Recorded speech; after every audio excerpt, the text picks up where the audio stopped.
सबसे पहले आज़ाद कश्मीर की सूरत हाल पे हम बात करेंगे, फिर कुछ इसराइल के मामले में नई डेवलपमेंट्स आई हैं अमेरिका से, इसराइल से, पाकिस्तान से, कतर से, वो मैं आपके सामने रखूंगा। और फिर इमरान खान साहब के हवाले से इंपॉर्टेंट खबर है। सबसे पहले आज़ाद कश्मीर में बात करते हैं, लेकिन मेरी आप सबसे गुजारिश है और एक दरख्वास्त है ज़ाती हैसियत में कि हमारा मुस्तफ़ा बीमार है, तारिक मतीन भाई का बेटा, और वो काफ़ी लंबे अरसे से बीमार है। अल्लाह रब्बुल इज़्ज़त से दुआ करें कि वो अपना ख़ास रहम फरमाए, अपनी ख़ास मेहरबानी फरमाए। मैं भी दुआ कर रहा हूँ, आप सबसे भी गुजारिश है।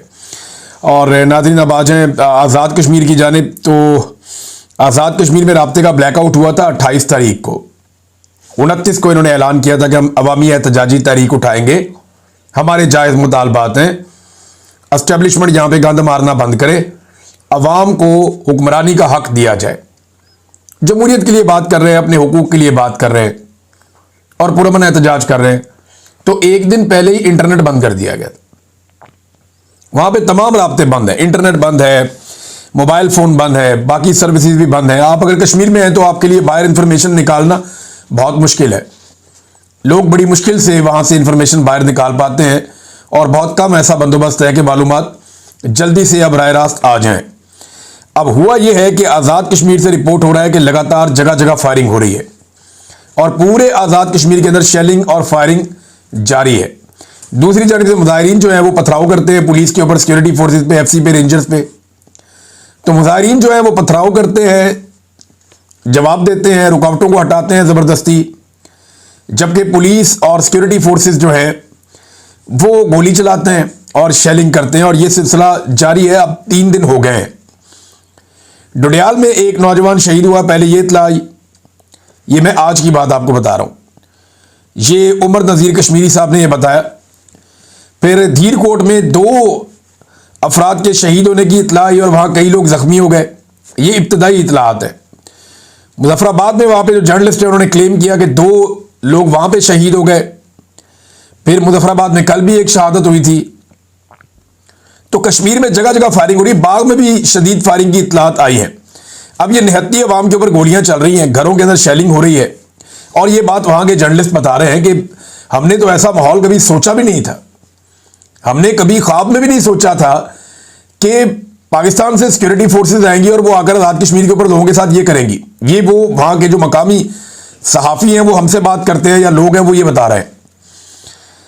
निहत्ती अवाम के ऊपर गोलियां चल रही हैं और ज्यादा लोग ये शिकवा कर रहे हैं, बार बार कह रहे हैं कि कर्नल फाइक को जब से वहां पे लाया गया है, ये लाहौर में होता था कर्नल फाइक, इसको अब मेरे ख्याल ब्रिगेडियर बना के वहां ले जाया गया है। इसके खिलाफ लोग बहुत बात कर रहे हैं और वो ये कह रहे हैं कि ये मुजफ्फराबाद में बैठ के ये हालात पैदा कर रहा है। देखिए, एक ऑफिसर ये सारा कुछ करता है, गंद एक ही बंदा डालता होता है और जो मलबा है उसके नीचे पूरा इदारा दबा रहता है। बलूचिस्तान में एक ऑफिसर की हड्डदर्मी की वजह से आज तक वहां पे अमन वापस नहीं आया।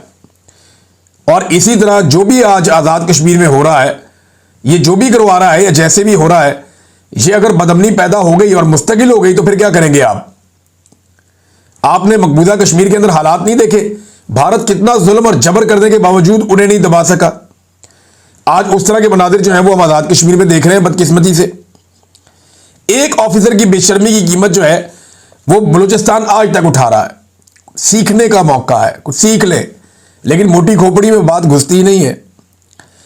अब नाजरीन, जो मुतजाद इतलात आ रही हैं और अनकन्फर्म्ड इतलात है, अभी तक ये कन्फर्म नहीं है, लेकिन जो एक तंजीम है अवामी एक्शन कमेटी, उनके जो पेजेस हैं उनके ऊपर जो खबरें आ रही हैं वो बड़ी खौफनाक है। और ये जो खबर है ये सुराब बरकत साहब ने भी शेयर की और कुछ लोगों ने की। तो ये खबर बता रही है कि अब तक 11 अफराद शहीद हो गए हैं और लगभग 150 के करीब अफराद जख्मी हो गए हैं। ये इनको गोलियां मारी गई हैं। और अगर ये हो गया तो इसका मतलब है तो 26 नवंबर वाला काम हो गया आज़ाद कश्मीर में भी। कश्मीर में और पाकिस्तान में फ़र्क यह है कि पाकिस्तान में गोली चलती है या गोलियां चलाई जाती हैं तो लोग वो जगह छोड़ जाते हैं, वहां से अपने जख्मियों को उठाते हैं, वो जगह खाली हो जाती है। लेकिन आज़ाद कश्मीर में लोग इलाका खाली नहीं कर रहे, लोग अपने जख्मियों को उठाते हैं, थोड़ा पीछे हटते हैं, दूसरी तरफ से फिर आते हैं, क्योंकि वो हर हाल में इस लड़ाई को जीतना चाहते हैं। वो ये चाहते हैं कि पुरअमन तरीके से रियासती जबर का मुकाबला करते हुए किसी ना किसी तरह अपने हुकूक हासिल कर लें।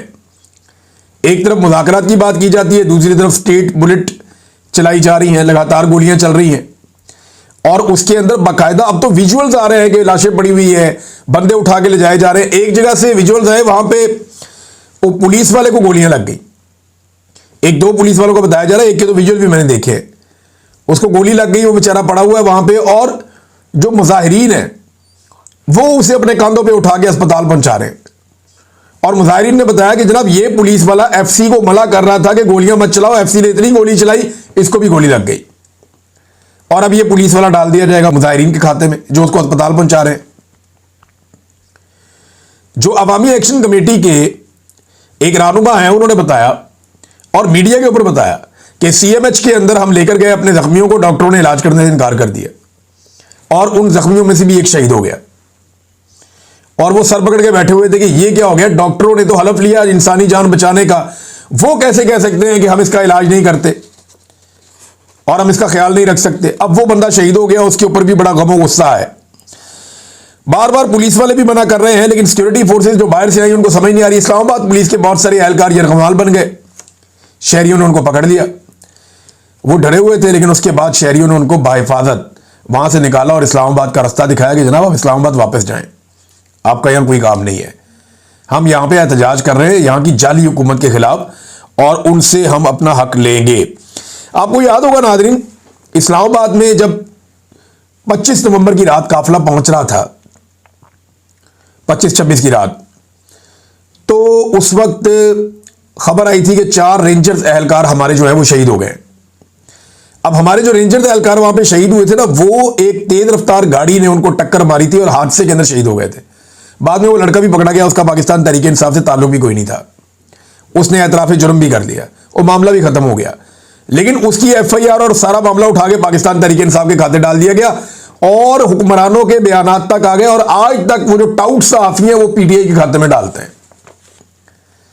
इसी तरह जो एफसी ने गोली चलाई और वो पुलिस वाले को लग गई, मुजाहिरीन उसको उठा के कंधे के ऊपर लेकर जा रहे हैं। अगर वो पुलिस वालों के साथ होता तो पुलिस वाले लेकर जा रहे होते, लेकिन ये भी कोशिश की जाएगी इनके कंधे पे ही डाल दिया जाए। तो नाज़रीन, लगातार वहां से जो इत्तलात आ रही हैं वो अच्छी नहीं है, वो खतरनाक इत्तलात हैं, लगातार आ रही हैं आज़ाद कश्मीर से, और हालात मजीद ख़राब होते चले जा रहे हैं। ये कश्मीरी अभी तक डटे हुए क्यों हैं, ये सोचा आपने? क्योंकि ये लीडरलेस हैं, इनके पीछे कोई ऐसा आदमी नहीं है जो इनको रोक लेके रुक जाओ। किसी के पास ये इख्तियार नहीं है कि वो एक आवाज़ दे के रुक जाओ, वापस आ जाओ, मैं बात कर रहा हूं, ये नहीं है। एस्टेब्लिशमेंट किसी एक को ब्लैकमेल नहीं कर सकती। यानी मिसाल के तौर पे इनके साथ गंडापुर नहीं है, यानी इमरान खान साहब गंडापुर को बंदे देके भेजते हैं अपने, वो 1-1.5 लाख बंदा, और ये इतने 1-1.5 लाख बंदे नहीं है, ये हर जगह थोड़े थोड़े लोग निकले हुए हैं, कहीं पे 10,000, कहीं पे 15,000, कहीं पे 5,000, कहीं पे 25,000, ये ऐसे अलग अलग जगहों पे निकले हुए और बहुत सारी जगहों पे निकले हुए हैं। तादाद तो इनकी बहुत ज्यादा है, लेकिन अभी ये इकट्ठे हो रहे हैं, मुजफ्फराबाद की तरफ आगे बढ़ रहे हैं, और सरकार पूरी कोशिश कर रही है ये मुजफ्फराबाद में दाखिल ना हो सके, क्योंकि सरकार ये जानती है कि जब ये मुजफ्फराबाद में दाखिल हो गए तो इनके पास लाशें हैं अब, और हमने इनको लाशें दे दी हैं, ये बहुत गुस्से में हैं, तो इनका मुकाबला नहीं किया जा सकेगा। लेकिन लोग बार बार ये तलकीन कर रहे हैं तमाम रहनुमा कि पुरअमन रहें, पुरअमन रहें, हमने झगड़ा नहीं करना। जहां पे भी पुलिस वाले, एफसी वाले इनके काबू आते हैं, ये उनको मारते नहीं है, उनको निकालते हैं, रास्ता देते हैं। तो ये बड़ी पॉजिटिव चीज है और इससे सीख के आगे बढ़ना चाहिए। अब गंडापुर साहब का देखें ना, पाकिस्तान में क्या हुआ, गंडापुर साहब गए, डी चौक पहुंचे, क्योंकि एक लीडर था, गोली चली, वो निकल गया फौरन, गोली चल गई, भी निकलो, गोली ना लग जाए, तो गंडापुर निकल गया वहां से। गंडापुर के निकलते ही अब हमने कहा लीडर भी चला गया, सब खत्म हो गया, हमने करना क्या है, यहां पे गोलियां अंधाधुंध चल रही हैं, तो लोग भी चले गए। क्योंकि जो आदमी ये कहकर लाया था कि मेरा नमाज जनाजा पढ़ लेना, मेरी लाश भी नहीं मिलेगी, इस तरह की कहानियां सुना के जो आया था बंदों को लेकर, वो निकल गया। तो अगर गंडापुर कश्मीरियों की क़यादत कर रहा होता तो आज वो भी घर चले जाते वापस। लिहाजा ये जो बगैर क़यादत के लोग निकलते ना, ये बड़ा खौफनाक काम है। बांग्लादेश में हुआ, यही काम नेपाल में हुआ, श्रीलंका में हुआ, और आज कश्मीर में हम वो मामला उस तरफ जाते हुए देख रहे हैं। तो क्या पाकिस्तान इस तरफ बढ़ेगा, ये आने वाले दिनों में हम देखेंगे। गंडापुर ने जो दावा किया नाज़रीन, उसके ऊपर बात करते हैं, लेकिन पहले जरा इसराइल वाले मामले में चले जाएं। दो बातें तो क्लियर हो गई, और ये दो बातें डोनाल्ड ट्रंप ने भी क्लियर कर दी, ये दो बातें नेतन्याहू ने भी क्लियर कर दी, ये बातें जो इस्राएली दिफाई एक्सपर्ट्स हैं उनकी जो माहिरीन की राय आ रही है वो भी यही आ रही है। और कैटेगोरिकली वो ये बात कह रहे हैं कि नंबर एक, ट्रंप के मंसूबे या मुआहदे में फ़लस्तीनी रियासत का क़याम शामिल नहीं है, और ये पहले दिन से नहीं है। अब आपको कई लोग मंजन बेचेंगे जनाब पहले था अब नहीं है, नहीं ऐसा नहीं है।